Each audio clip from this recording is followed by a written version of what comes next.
Gente, voltamos. Percebam que eu nem apaguei o que eu fiz, porque é uma sequência, tá, gente? Então, vamos lá. Nós vimos agora há pouco que vem a ser a forma algébrica de um número complexo. Pessoal, agora olha que interessante. Existe também a representação do número complexo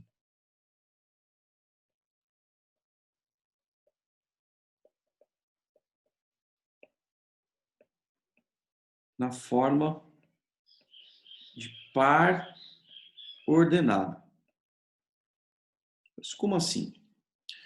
A forma algébrica dele não é z igual a A mais BI. No livro, gente, ele chama de x mais yi. Tá? Muda alguma coisa? Muda nada. Muda nada. Tá? Posso chamar de B mais CI, D mais FI, E mais GI, a letra que eu quiser. Tá, gente? Então não muda nada. Beleza? Então aqui eu tenho novamente, ó, a única coisa aqui. A parte real de Z, aqui é o X. A parte imaginária de Z é Y.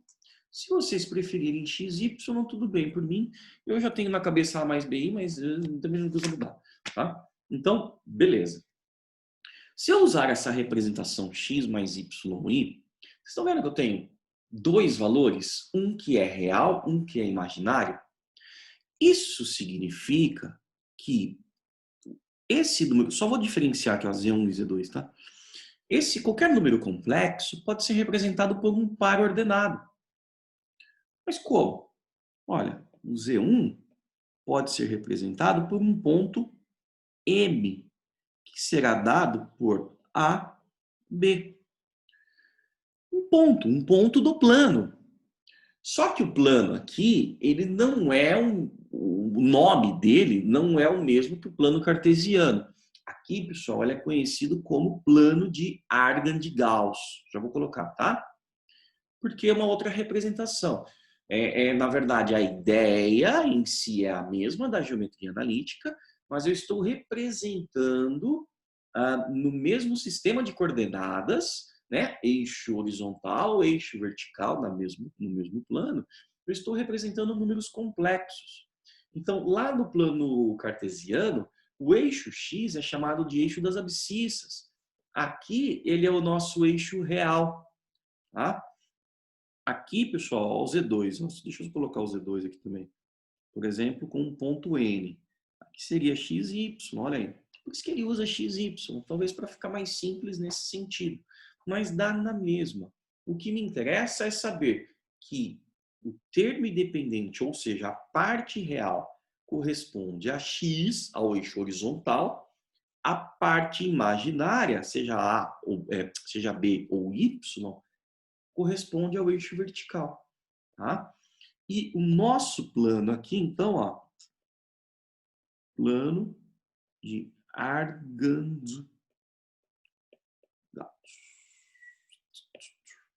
que é um plano composto também por um eixo vertical, um eixo horizontal. Só que o eixo horizontal é o eixo real, enquanto o vertical é o eixo imaginário.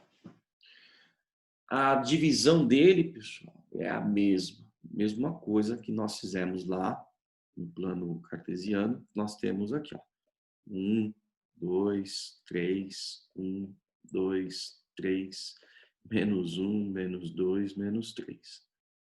Fica abaixo, mesma coisa, menos 1, menos 2, menos 3. Não tem erro. Tá? Então, por exemplo, só tem algumas características que eu ainda vou passar. Então, por exemplo, Z1 é dado por 2 mais I. O ponto do plano correspondente ao número complexo, ele recebe um nome, tá certo? Ele é conhecido como imagem ou afixo de Z. Então, presta atenção. O M, que corresponde a esse número Z1, 2, 1. É esse par aqui no plano, ó. 2 no X, 1 no Y. Ou 2 no real, que é o correto eu falar, 1 no imaginário. Esse é o ponto M. Tá? M é a imagem de Z1 ou M é o afixo de Z1, que nada mais é do que o ponto representado no plano de Argand de Gauss, não é plano cartesiano aqui, tá certo?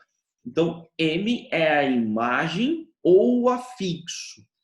Cuidado, porque tem exercício que ele fala, olha, a imagem do número complexo Z é o ponto, ou é dado pelo par 2, 5. Então, eu sei que 2 e 5 é o número Z correspondente a esse par ordenado. Certo? Então, pessoal, eu inverti, por quê que eu inverti? No livro ele começa com um plano cartesiano, só que ele começa com algumas definições que o pessoal sempre me pergunta, mas por que é isso? Por que é aquilo? Então eu já peguei, defini o que vem a ser a unidade imaginária, tá? Mostrei o que é a representação algébrica e agora eu estou invertendo, mostrando que o número complexo pode ser representado num plano de Argand-Gauss, tá? Pegando a parte real, colocando no eixo X, correspondente ao eixo X, parte imaginária eu coloco no eixo Y. Pronto, é isso. Beleza? Então, aí eu tenho agora definido o que é o plano de Argand-Gauss. Deixa eu colocar mais um exemplo aqui, ó. Z2. Quem é Z2? Sei lá, menos 2, menos 3is. Ou seja, aqui eu vou chamar de P. O afixo é o ponto P, tá? Menos 2, menos 3. Eu só pego o real e o imaginário, esquece o I. Então, menos 2, menos 3, está aqui, ó. Isso, pessoal, se dá pelo fato de termos algumas operações. Então, ó, existem algumas, como eu já disse, algumas maneiras de representarmos o número complexo. Forma algébrica, que é a mais comum, é a que mais vamos utilizar.